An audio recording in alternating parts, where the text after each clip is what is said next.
1 March 2026 રવિવારનો આજનો દિવસ ઈશ્વર પિતાનો આભાર માનીએ છીએ કે આજે તેમણે મને જે પ્રમાણે મને દોરવણી આપી હતી કે અંધજનો માટે હું ઉપલી મીડીનું મનન મૂકું તે આજથી મને મૂકવાની એમણે કૃપા આપી છે, એની માટે આભાર માનું છું.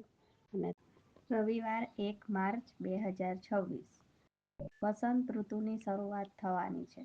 બાઇબલ વાંચન ગીતશાસ્ત્ર 139 1-12 કલમ વાંચીશું.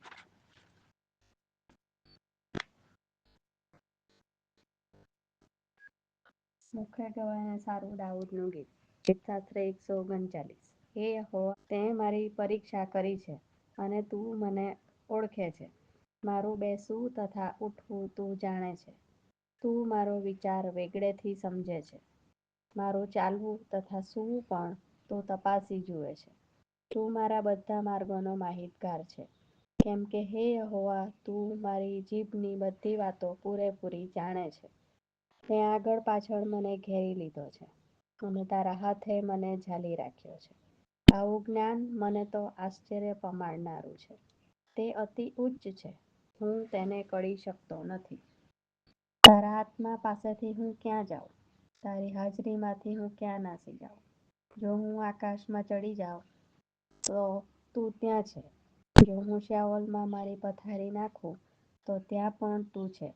જો હું પરોળિયાની પાંખો લઈને સમુદ્રને પેલે પાર જઈને વસું તો ત્યાં પણ તારો હાથ મને દોરશે અને તારો જમણો હાથ મને ઝાલી રાખશે. જો હું કહું કે અંધકાર તો નિશ્ચય મને ઢાંકશે, ત્યારે રાત મારી આસપાસ અજવાળા રૂપ થશે. અંધકાર પણ મને તારાથી સંતાડતો નથી, પણ રાત દિવસની પેઠે પ્રકાશે છે. તારી આગળ અંધારું અને અજવાળું બેઉ સરખા જ છે. ઈશ્વર આપેના વાંચેલા વચન દ્વારા આશીર્વાદિત કરે. આમેન.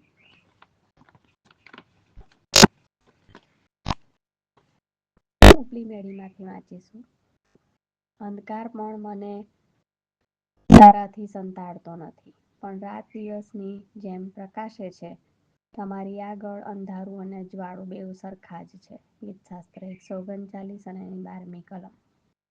હું દૂર ઉત્તરમાં રહું છું અને જ્યારે શિયાળાની ઋતુ આવે છે ત્યારે રાતો લાંબી થઈ જાય છે અને આખી સૃષ્ટિ જાણે કે સુષુપ્ત થઈ ગઈ હોય તેવું લાગે છે. લોકો ઘણીવાર હતાશા અનુભવે છે અને તે હતાશા તેમના ચહેરા પર જોઈ શકાય છે.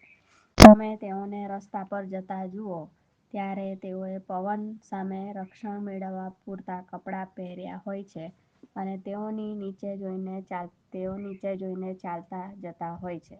તેમનું ધ્યાન ફક્ત તેમના નિશ્ચિત કરેલા સ્થાને પહોંચી જવાનું જ હોય છે.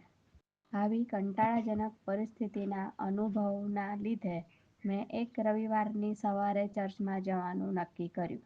પાળક સાહેબે મારા માટે પ્રાર્થના કરી અને પછી અટક્યા અને પછી તેમણે જે કહ્યું તે મને હજુ પણ યાદ છે કે વસંત ઋતુ નજીક આવી રહી છે. તેઓ સાચું બોલી રહ્યા હતા. આખરે આકાશ વાદળી રંગનું દેખાવા લાગ્યું અને દિવસ લાંબો થવા લાગ્યો. લોકોના ચહેરા પર ફરીથી હાસ્ય આવ્યું અને તેઓ એકબીજાની સાથે વાતો કરવા થોભવા લાગ્યા. આપણા આત્મિક જીવનમાં પણ આવું જ છે. ઈસુએ ક્યારેય કહ્યું નથી કે સાંકડો રસ્તો સરળ છે. તેનાથી વિપરીત તેમણે આપણને મુશ્કેલીઓ આવશે તેની અપેક્ષા રાખવાનું કહ્યું અને ચેતવણી પણ આપી કે આગળનો રસ્તો મુશ્કેલ હશે, પરંતુ ઈસુએ વચન આપ્યું છે કે તેઓ આખા રસ્તે આપણી સાથે રહેશે. આપણે રસ્તે એકલા ચાલતા નથી તે જાણીને આપણને કેટલો બધો દિલાસો મળે છે. આ રીતે જ્યારે હજુ શિયાળો છે ત્યારે પણ આપણને આનંદ મળે છે. વિશ્વાસથી આપણે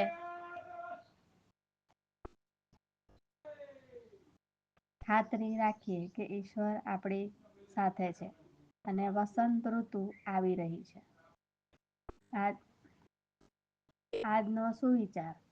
જેવો શિયાળો ઉતર્યો છે વસંત ઋતુ જુઓ શિયાળો ઉતર્યો છે વસંત ઋતુ પણ સમાપ્ત થઈ છે. મધ્યસ્થી. ઋતુઓના ફેરફારના કારણે જેઓ હતાશા અનુભવે છે તેઓ માટે પ્રાર્થના.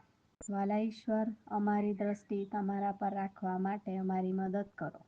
અમે એ જાણીએ કે જ્યારે રાત્રિ લાંબી છે ત્યારે પણ તમે અમારી સાથે છો. પ્રભુ ઈસુના નામમાં આમેન.